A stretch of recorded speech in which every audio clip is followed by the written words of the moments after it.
70 milhões a menos nos cofres do Bahia. Eu vou te explicar o que está acontecendo agora nesse vídeo.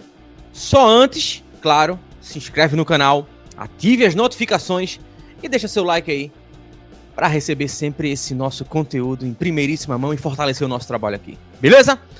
Antes da gente falar sobre esse imbróglio aí desses menos 70 milhões aí nos cofres do Bahia, quero chamar ele, o meu querido amigo Ricardo Manga. Aparece na tela. Opa, pulaço foi. Caramba.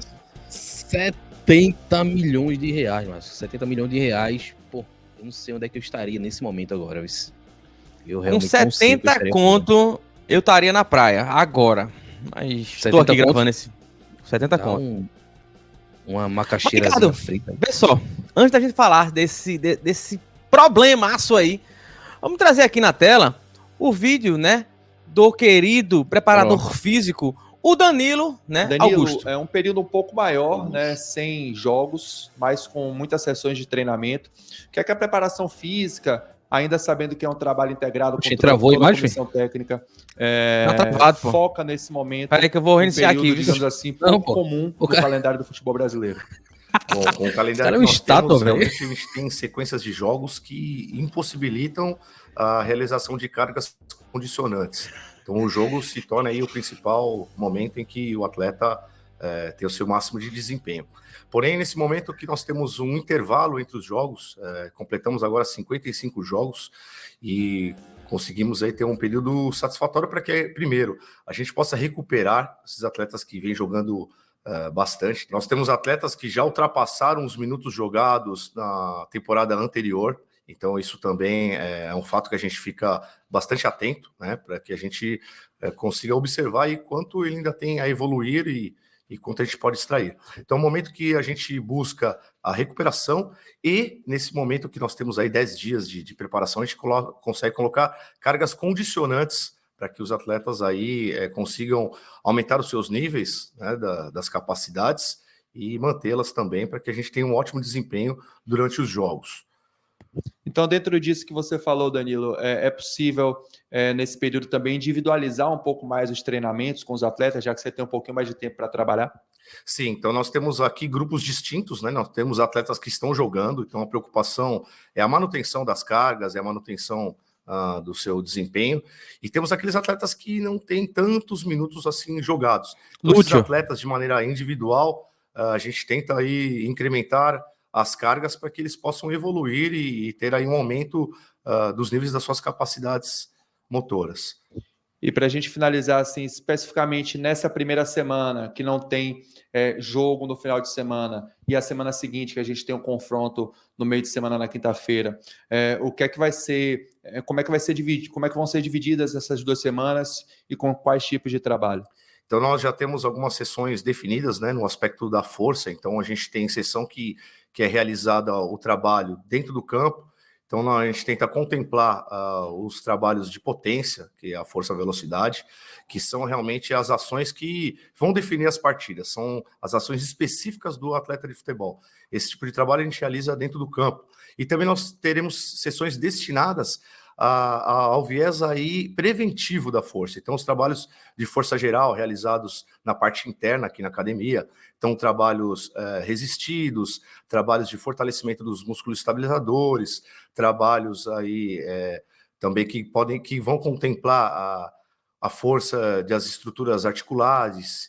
Enfim, a gente tenta aí buscar, dentro dessa semana que nós temos para trabalhar, realizar as atividades que possam trazer aí um benefício para os nossos atletas, que vão refletir num maior desempenho durante as partidas. Mas tá aí, o grande Danilo Augusto até me trollou ali, que eu achei que tinha travado o vídeo, velho, mas ele tava ali no modo estátua, né, tava brincando de estátua ali com o repórter. Pois é. Mas aí a gente vê que o Bahia tava concentrado. Ele, pô, Danilo Augusto, um grande profissional, né, já planejou... E tá tendo muito trabalho, eu vi isso, Ricardo.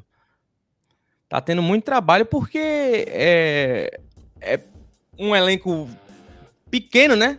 E aí, tipo, tá tendo que trabalhar fisicamente muito pra esses caras aguentarem, né? Então, assim, e não vem contratação, não chegou quase ninguém. Os que chegaram não são utilizados. Na hora que ele falou ali, não, a gente faz um treino específico para os que estão atuando. Aí eu pensei assim, então ele vai falar agora para aqueles que não estão atuando. Aí ele falou isso, né? Eu achei que para aquele que não está atuando o Lúcio. Então, basicamente, né?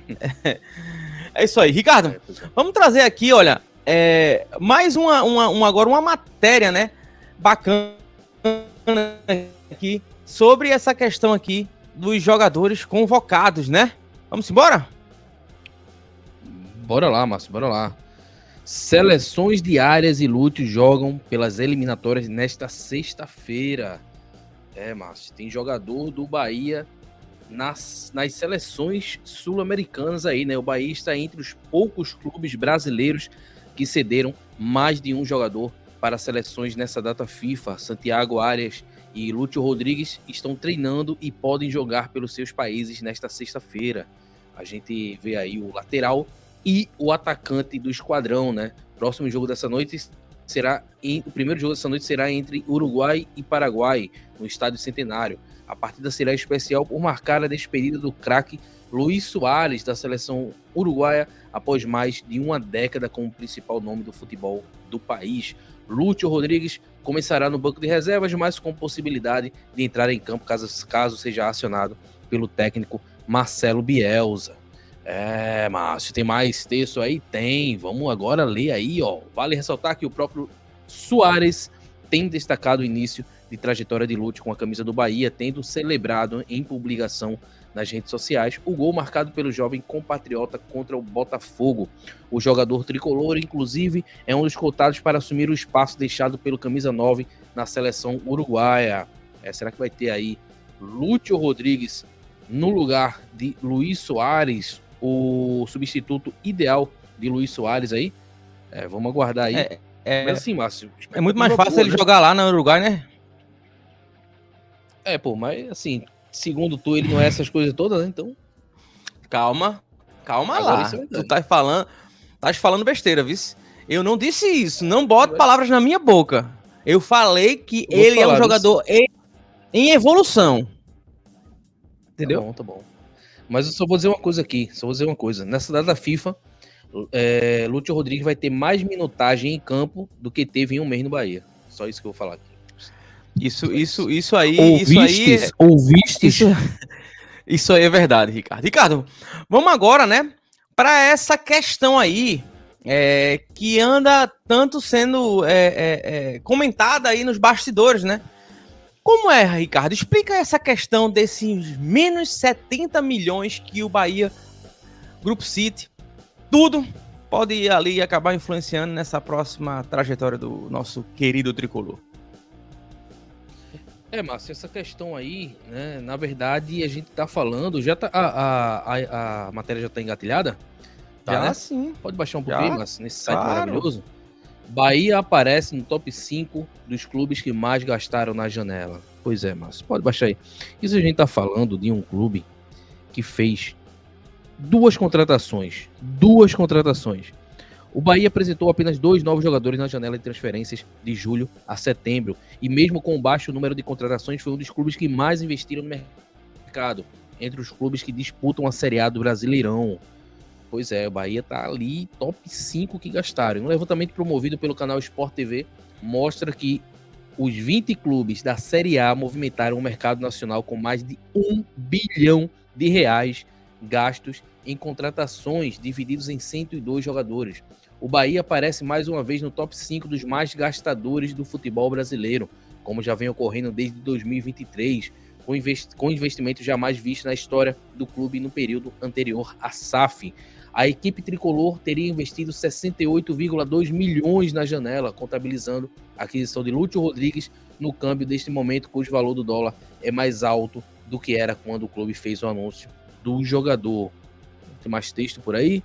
Na moeda norte-americana, a contratação de Lúcio Rodrigues foi firmada no valor de $12 milhões por 70% dos direitos econômicos. Os demais 30% ficaram com o Liverpool de Montevideo, seu antigo clube.